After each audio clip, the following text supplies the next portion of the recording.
So I'm going to send, I'm now going to invite Sue. So then it's the first of sort of two sets or presentations, whatever word you'd like to use. So over the next 15 or 20 minutes. Sue stands out for me because, particularly because of her willingness to share her knowledge, and in particular, really useful practices and instructions. When I came to look at this area, I could find academic research, but it was quite difficult coming across people who were teaching, who had created materials and willing to share those materials. And also because she's written some popular kind of articles out there that are out there on the internet for people. And she's really clearly articulated for me the importance of inclusiveness in the work of mindfulness teachers.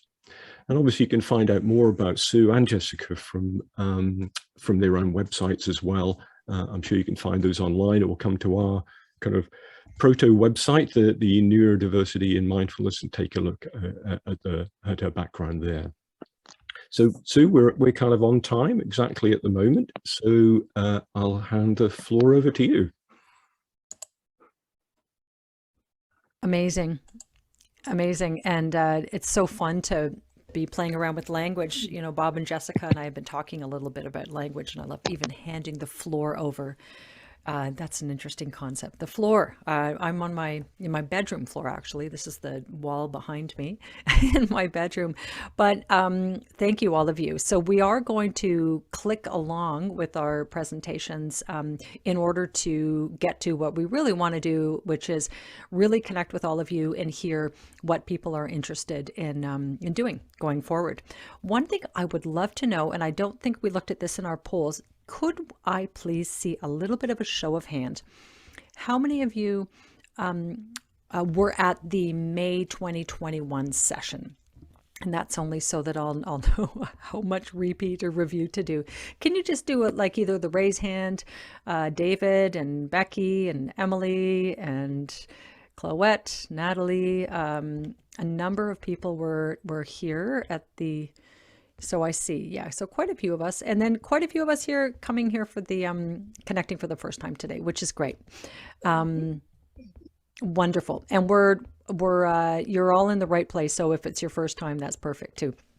And so with that, I will share a little bit just to keep me on track, because if I don't do this, I will probably, as I said to Jessica and sorry, I just lost my share screen there. As I said to Jessica and Bob before, if I don't do this, I will likely talk about birds for the whole time. So, or something like that. This is just to keep me on track. Can everybody see that okay? Can you give me a little thumbs up if you can see that application there? Okay. Yep. Great. Alrighty. So, if you're coming to the mindfulness talk about accessibility, neurodiversity, you're in the right place. If you are coming and learning how to knit a sweater, you're in the wrong place. So a little tiny bit about what I'm going to talk about, just a quick little review of what we did in that May session back in 2021. Talk a little tiny bit about why it's important to talk about accessibility and honor neurodiversity and mindfulness. Try a very few little practices developed with neurodiverse adults at the CAMH Azrieli Centre. A little bit of update on the research that we're doing. Talk about why it's most important to honor neurodiversity first, and then also why is it also important to include staff, support staff, and family in the research that we do. So if you don't know this place, just a little bit about where I'm from. So CAMH, the Azrieli Adult Neurodevelopmental Centre, is a mental health hospital, the Centre for Addiction and Mental Health in Toronto, Canada. And I'm very, very lucky to be part of an incredible research team led by Dr. Yona Lunsky, and researching mental health for adults with neurodevelopmental disabilities. So that's where I'm from, and I'm so lucky to have this incredible research team really interested in exploring research around neurodiversity and mindfulness. So why is it important? Why is it important to be aware of neurodiversity? People have been teaching mindfulness for many years now. Jon Kabat-Zinn, the founder of mindfulness-based stress reduction, launched this back in the very late 70s. It's been going on. So why are we just now introducing neurodiversity into the conversation? Why is it important? Now we can talk about birds. I'm kidding. We won't talk about birds, but just take a quick little look there at the range of birds. I'm a wannabe birder, it's true. And when we go to these incredible, rich forests filled with birds, they are all different, right? There's so many different kinds of birds. So for those of us who are mindfulness teachers, like many of you are, we would never sit down and teach techniques just for the yellow bird, just for the purple bird, just for the blue bird. We want to honor everyone who's sitting in front of us.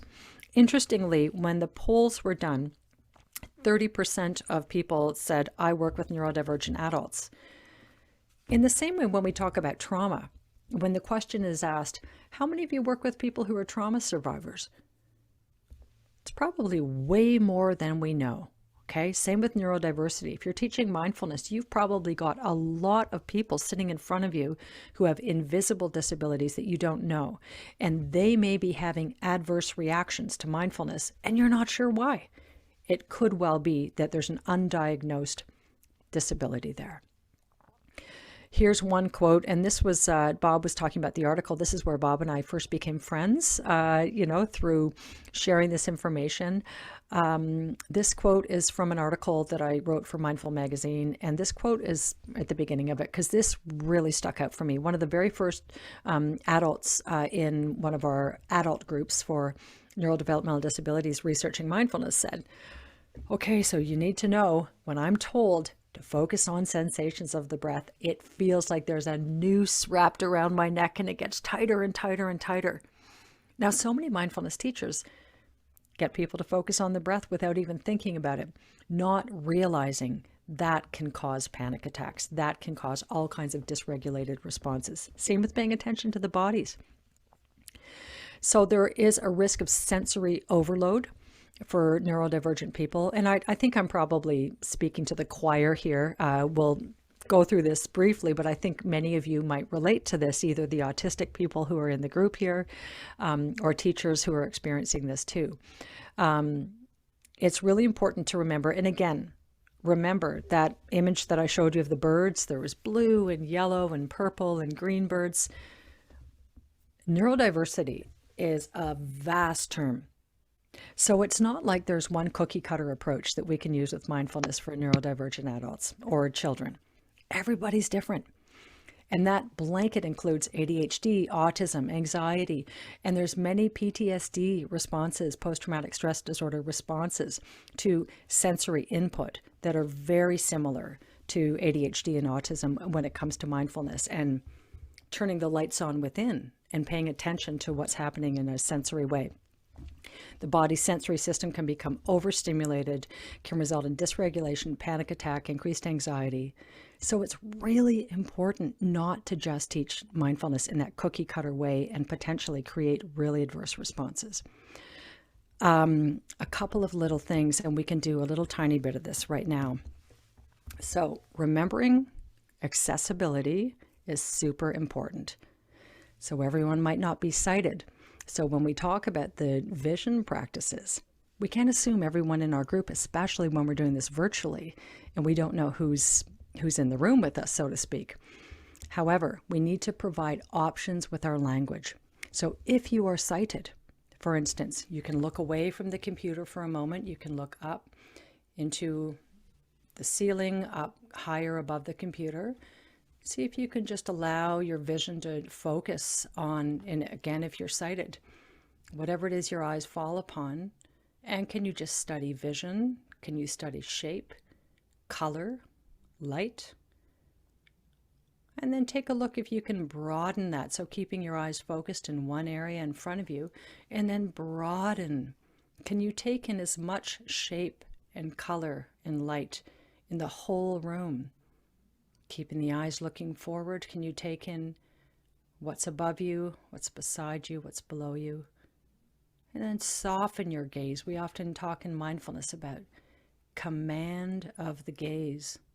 Just blur it so that we're not searching, but we're taking in everything in front of us. And that can be a little bit of a symbol also to allow us to broaden our perspective. We often use music in mindfulness. Many of the adults in our autistic programs talk about really enjoying using the pulsing rhythm to synchronize their breathing. We talk about listening, and again, for accessibility reasons, remember we have deaf people. Obviously, if we're working with deaf audiences, we have to have ASL interpreters.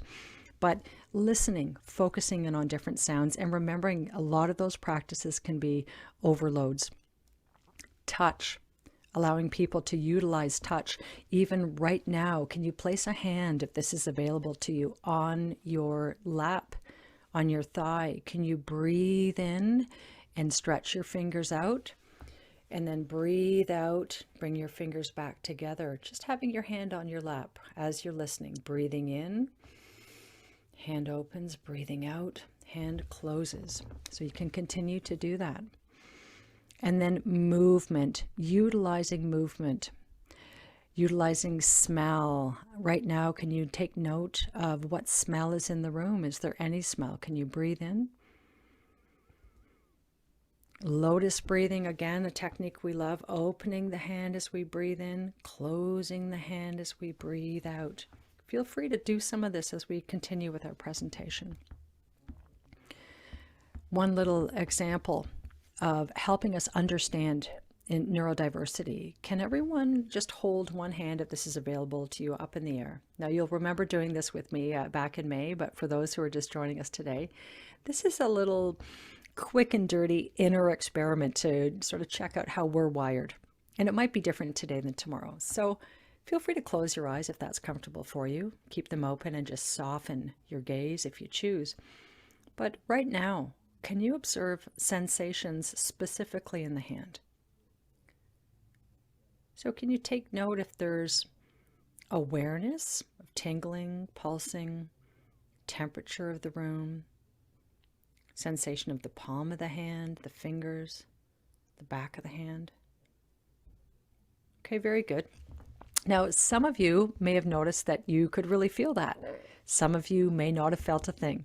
I always tell people it took me 10 years to find my toe in Vipassana silent meditation retreats. I'm not wired for that physical sensation as much.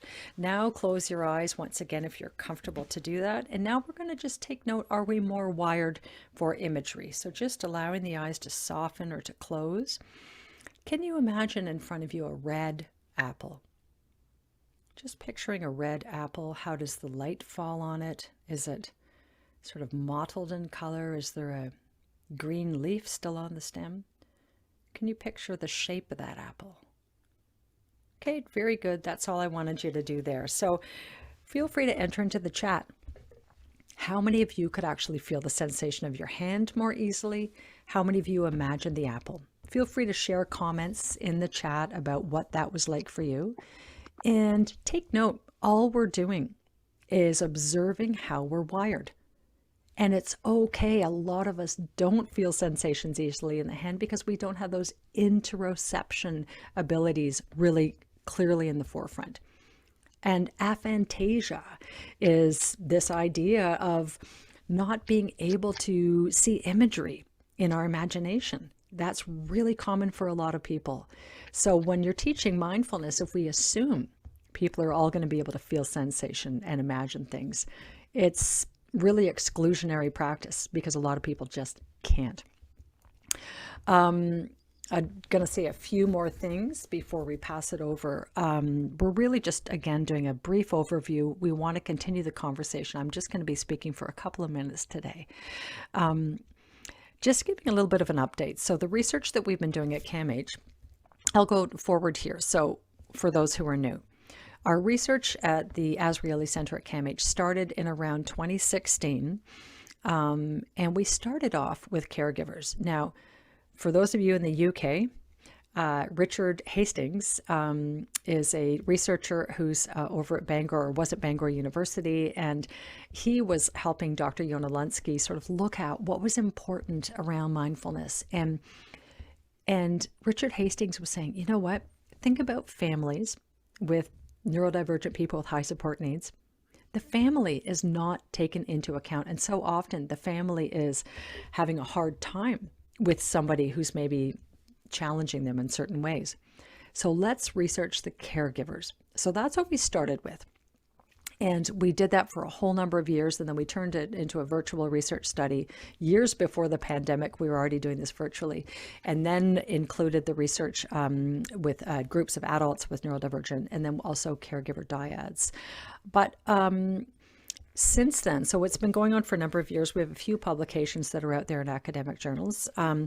But we right now are working on, this is for the folks who are here before, this new initiative that the Ministry of Community Children, MCCSS, the Ministry of Children and Community Social Services, that's our Ontario branch, the government, looking at the pandemic and its effect on the neurodevelopmental disability community. So in cultivating community wellness, we've been providing resources, mindfulness groups for not only neurodivergent adults, but staff and family members. We've become very aware that staff are struggling greatly.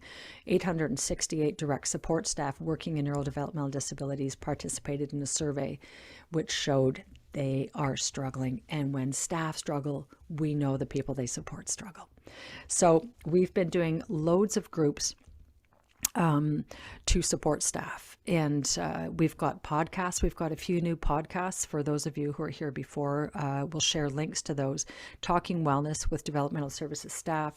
Mindfulness for All is a new YouTube channel which has these accessible practices for high support need neurodivergent adults. So they're activities, fun, engaging activities that everyone can do together, family members and staff can do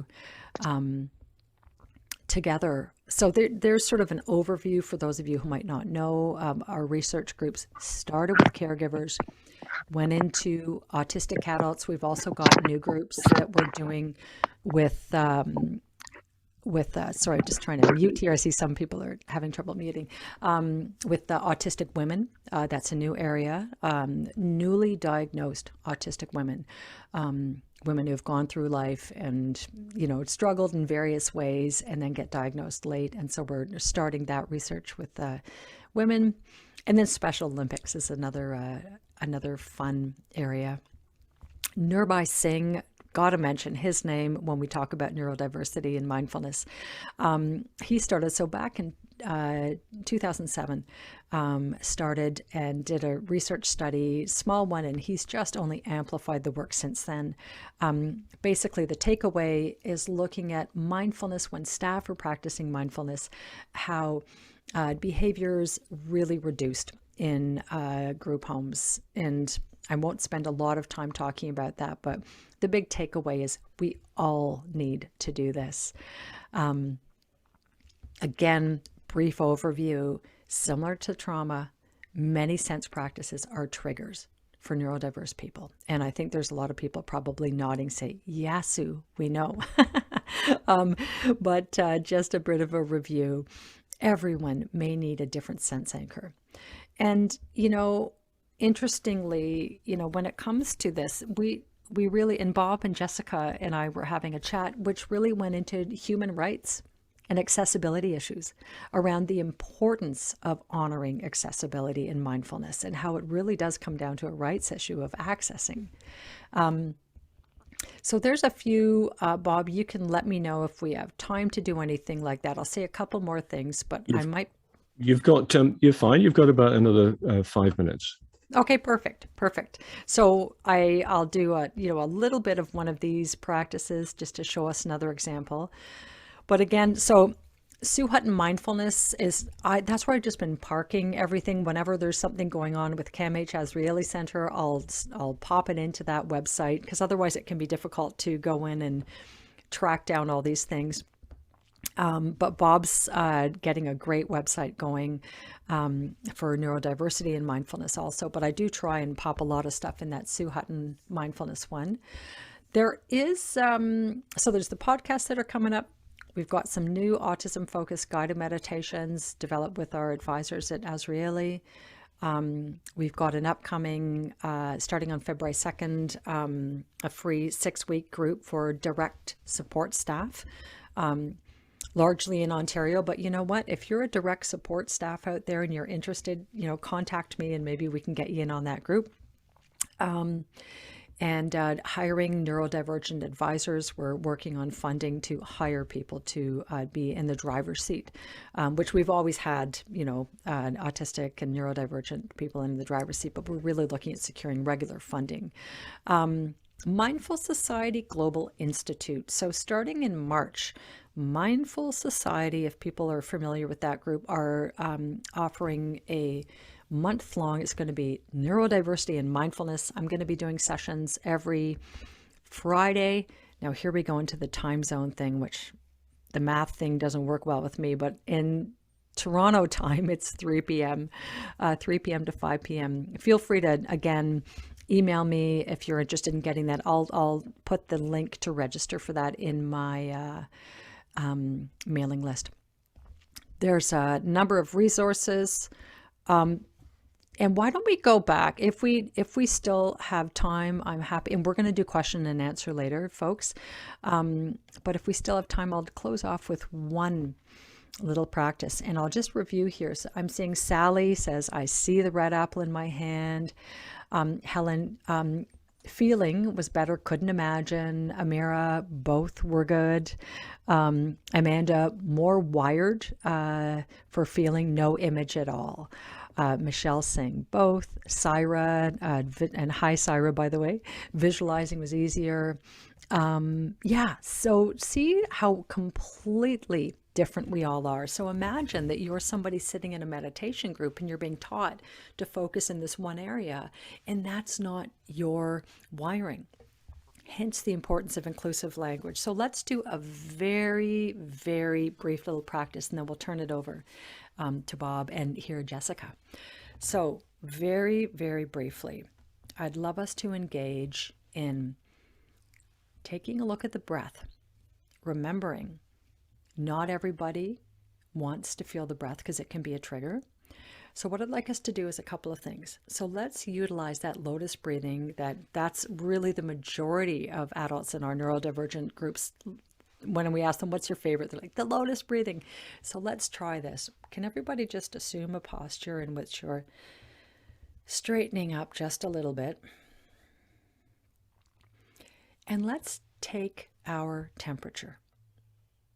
What I mean by take our temperature is observe how we're doing right now. In the same way, you might take your temperature to see what your body temperature is, how high your temperature is. Right now, let's take the temperature of our mood. And let's do that by examining the breath in the body in a way that's accessible for us. So just allowing your posture to come into a position where you can hold full attention. Let's observe whichever sense anchor is easiest for us to access right now. So is it physical sensation for you? Do you notice physical feelings right here, right now? Do you notice the breath in the body? Do you notice thoughts arising? So we're simply pausing, coming to stillness for a moment, and just observing whatever sense appears and tells us how we're doing. And then let's just close off with doing a few breaths in a way that's accessible. So that might be doing that lotus breathing. And again, use your hand in a way that's comfortable for you. I know many people who do the program with cerebral palsy, for instance, it's very uncomfortable for them to move their hands. So we find a different way. It might just be a finger. So can you somehow move, if it's a hand or a finger, just breathe in, opening, and breathe out and close. So either you're going to be paying attention to the movement of the hand or the breath, animating the breath. So breathing in, allowing the belly to expand. And then breathing out, can you just melt any tension like ice cream melting on a hot day, just releasing and relaxing. And then just closing off, thanking yourself. So often we're in fight, flight, or freeze response. Those of us who carry anxiety in the body, we walk around thinking of the next thing we need to do, forgetting what we didn't remember to do and beating ourselves up. Just take note right now of where you might be holding that, and you can put it down. Just relaxing. You're safe right now.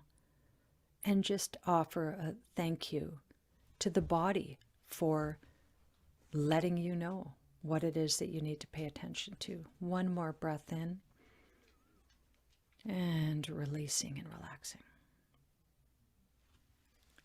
And with that, Bob, I will turn it over to you. And while you do that, I'm going to take a look through the chat and see the other things that people were entering in.